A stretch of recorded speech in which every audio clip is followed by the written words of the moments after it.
Good morning, welcome back to Breakfast Television. That's actually one of the musicians you can hear when you go to Gimli this weekend. Lots of talent headed that way. It's of course the Icelandic Festival of Manitoba kicking off in Gimli tomorrow. Runs through the entire weekend.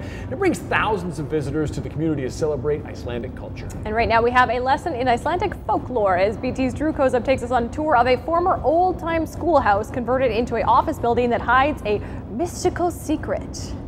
The next time you're in Gimli, for your own safety, you should familiarize yourself with Icelandic folklore.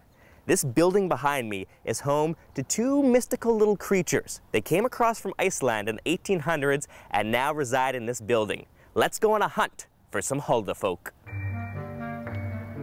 So what are Huldofolk? Well, think of them as Icelandic elves. For the most part, they're harmless, but every so often, these guys like to play little tricks on unsuspecting visitors. The two little pranksters who live inside of the Gimli Old School are named Snorri and Snæbjorn. And as you can see, we're hot on the trail. We're working our way up to the attic, which is where these little tricksters live. Supposedly, Snorri and Snæbjorn live up in the attic inside of the Gimli Old School, a place that they've been since the school was built back in 1915. Let's go take a look and see if they're home. So this is the attic at the very top of the Gimli Old School, and this is the place where Snorri and Snæbjorn, the Huldofolk, live. Look, their beds are here, but carefully made. They're empty right now. This attic is the setting for one of their most dangerous pranks ever to date.